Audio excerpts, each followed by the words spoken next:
Alright friends, welcome back to the fifth video, and we are still talking about e-commerce security strategy. And if you look at the framework, we need to provide security strategy for regulatory, financial, and marketing and operations departments of not department sectors that are involved in the e-business environment. Up next is the penetration test or pen test, the information assurance models and defense strategy, a method of evaluating the security of a computer system or a network by stimulating an attack from a malicious source, example, a cracker.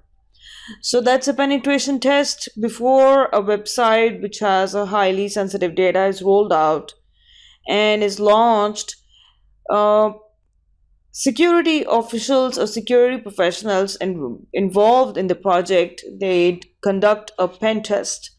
A pen test determines what kind of vulnerability or what kind of problems exist in the website that need to be solved by further security layer.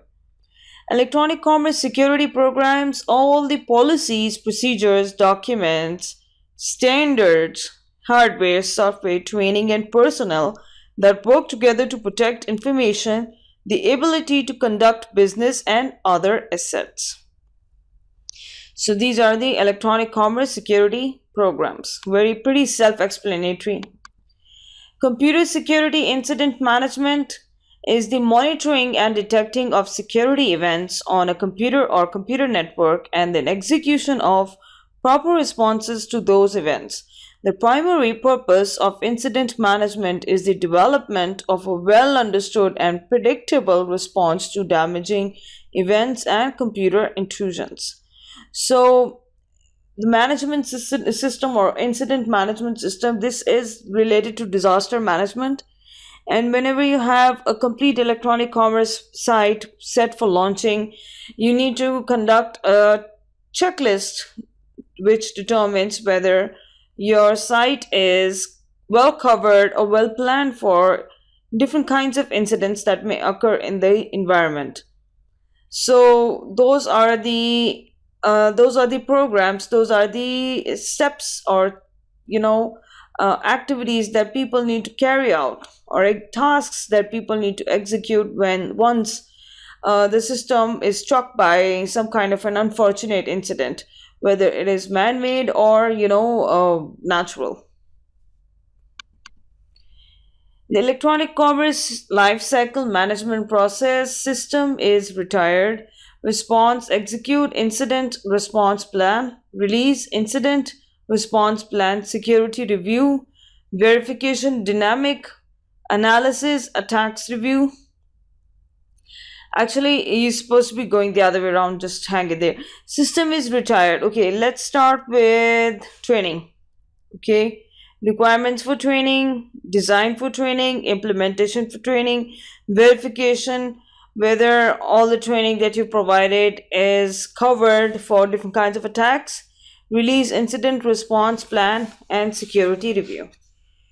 Then execute incident response plan. So if further training is needed, you go towards training. If no, then the system is retired. So if no, then the system keeps going on improving in iterations. And if the system is no longer, the incident management system is no longer serving its purpose, it is retired. So this is how you make sure that you're constantly evolving as an e-commerce secure site, and in this way you earn a lot of visitors and registrations as well in your website. The defense side of electronic commerce systems, the defending access to computing systems, data flow, and electronic commerce transactions, defending electronic commerce networks, general administrative and application control, protection against social engineering and fraud, disaster preparation, business continuity, and risk management, implementing enterprise-wide security programs. So these are the steps or tasks or capacities of defense side, or whatever security that an electronic commerce website requires. These are the different kinds of layers provided by the defense system. Then you have access control, a mechanism that determines who can legitimately use a network resource. Okay, we all know that, we're familiar with that. Access not granted, or you're not authorized to view this page. All of this is a result of the access control checks placed in the website. Authorization and authentication, again, password entry, and three entry three times, and then you're logged out of the computer, the system, and all those checks that are placed to make sure that the correct person is accessing their own relevant page. Biometric control is an automated method for verifying the identity of a person based on physical or behavioral characteristics. Okay, so just like you see in the science fiction movies, it's interesting. A lot of things that we see in movies and far-fetched, futuristic movies, they're finally catching up, especially in terms of security. You've seen those eye scans and fingerprint scans and many other things, which make a person unique. And those kind of biometric controls are used to determine whether the person should be granted access, or whether the person is authorized to access a certain area or section of the electronic commerce website. Biometric systems, authentication systems that identify a person by measurement of a biological characteristic such as fingerprints, iris, that is the eye pattern, or facial features, or voice. Okay, so these biometric control is the type of control, and biometric systems are the systems available for biometric control. Encryption and the one key symmetric system. Encryption is the process of scrambling or encrypting a message in such a way that it is difficult, expensive, or time consuming for an unauthorized person to unscramble or decrypt it. This is just like, coding and decoding. So what happens is you receive a message, and if it is a secure message, then the other end, which is supposed to receive the message, will easily be able to uncode it. If that secure message is accessed by an unauthorized person, what will happen is that they won't be able to see or view the page, or it will be too time consuming for them to break through the encryption, decrypt the encryption. Plain text is an unencrypted message in human readable form, just like you see your emails, that's plain text. Any web page that you see that is unsecure, sorry, you easily able to read the text on it. That's called a plain text page. Ciphertext, a plain text message after it has been encrypted into a machine readable form. All the zeros and ones and all those codes that you see, sometimes they look funny, but it is just a ciphertext that the machine can read. Then we have the encryption algorithm, is the mathematical formula used to encrypt the plain text into the ciphertext and vice versa.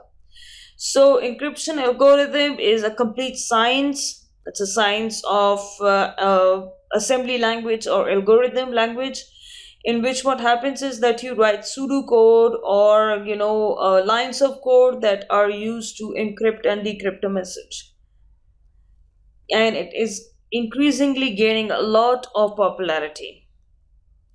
Key value is the secret code used to encrypt and decrypt a message.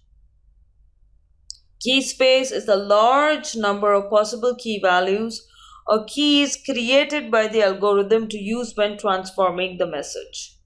So it's a number of possible key values created by the algorithm to use when transforming the message, and these key values keep changing, and the encryption on the message keeps rearranging so that each time it is a new encryption, and based on a couple of formulae that are applied on the encryption algorithm side. So these messages, they keep rearranging themselves to generate new encryption codes so that the site is safer no matter what, and it is harder for hackers to penetrate. Symmetric or private value. The private key, this is how it happens, symmetric encryption. You have a plain text message here, and the message is sent by the sender. The private key is applied to it so that the encryption is applied to it. That's what it means. The private key is generated with the aid of algorithm, a mathematical formula, very, very exclusive to the company that's creating it, and not shareable by anybody else. Very unique in nature. It is applied to the plain text message, which then becomes the ciphertext. And then the private key is again applied. It's like an antidote, is again applied at the receiving end, and the message ciphertext is converted back to plain text for the receiver. The symmetric or the defense one, the access control, encryption, and package public key infrastructure. Yes, public key infrastructure. Okay, symmetric private key encryption is an encryption system that uses the same key to encrypt and decrypt the message. Okay, so the same key is used to encrypt or decrypt the message. Now, the data encryption standard, or DES, is the standard symmetric encryption algorithm supported by the NIST, the national security system that we have, especially by the US government agencies, until October 2000. Public key infrastructure is a scheme for securing e-payments using public key encryption and various technical components. Now, this is of primary importance to you as an e-commerce business, especially if you have a shopping cart software installed in your computer, in your electronic commerce website. Method of encryption that uses a pair of matched keys, public key to encrypt a message and a private key to decrypt it, or vice versa. So you have a method of encryption that uses a pair of matched keys, which is asymmetric, and a private key to decrypt it. So you have a public and a private key. So this is an asymmetric key encryption. Public key is an encryption code that is publicly available to anyone. Private key is the encryption code that is known only to its owner. So the one that's used here is private, and it is, like I said, exclusive to the company that it's developed for. And then you have the public key, which is available to everyone. Digital signature or digital certificate, I did talk about this before. Digital signature or digital certificate validates the sender and timestamp of a transaction, so it cannot be later claimed that the transaction was unauthorized or invalid. Every time you check out of a website, you make a payment and you check out and everything, things just don't disappear when you close your browser or you close that web page. No, the page with the timestamp means the time when the transaction was happening between the sender and the receiver. Everything is stored by digital, in a place, in a storage location, or a storage record, which is called digital signature or digital certificate of that transaction. And this is how the cyber police are able to catch criminals to get more information. If they want to do some kind of investigation, digital signature or digital certificates are looked at. One of the first things that are looked at are these digital signatures and digital certificates. Hash function is a mathematical computation that is applied to a message using a private key to encrypt the message. So private key if a private key is applied to plain text, it becomes hash function. But message digest is a summary of message converted into string of digits after the hash has been applied. So this is all hardcore security going on, and the most important things that you need to know are right here. It's just like you can print this out as well. or just create a list of security terminologies that you should be aware of as a business owner, so that if you have issues, you can talk about it to the experts. Digital signature is something like this. You have message with contract, sender applies hash function, message is digested, then sender encrypts the hash code using sender's private key, digital signature is created, and message with digital signature is sender encrypts using recipient's public key. And this is placed in the digital envelope. Okay, none of this is what you are imagining right now. All of this is a series of programs or steps that happen when secure pages are communicated between two servers or a server and a computer.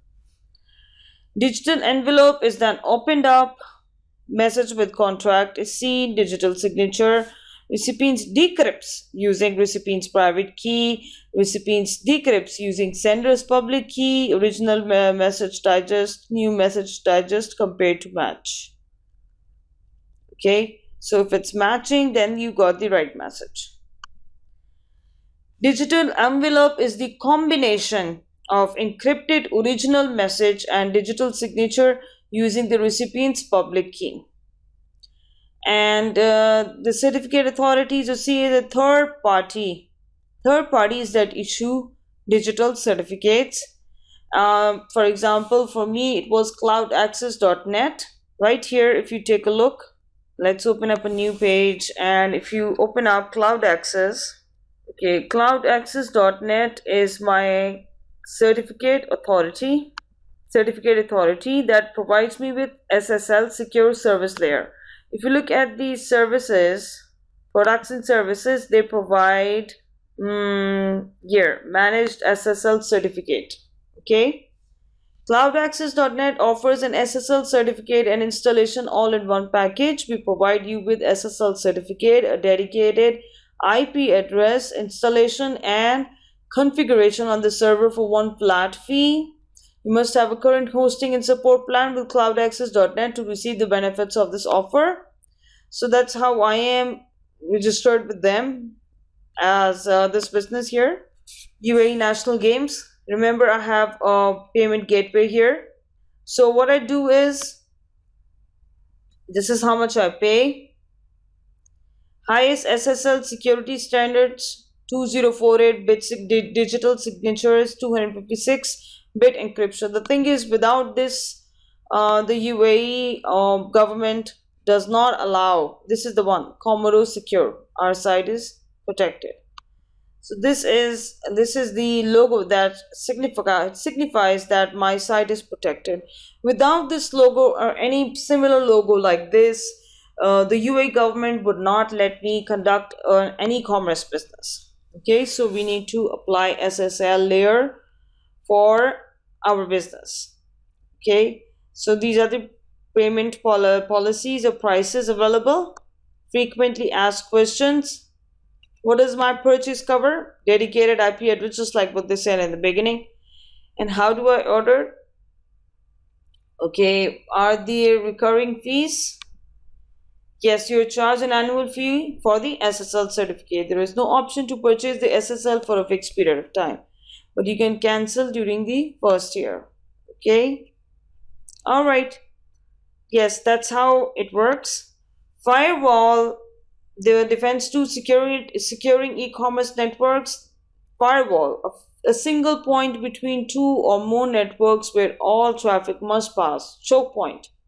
The device authenticates, controls, and logs all traffic.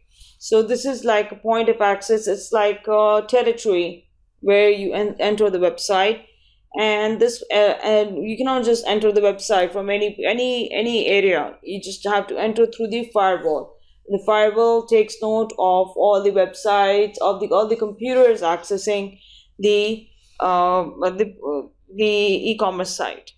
Packet is a segment of data sent from one computer to another on a network.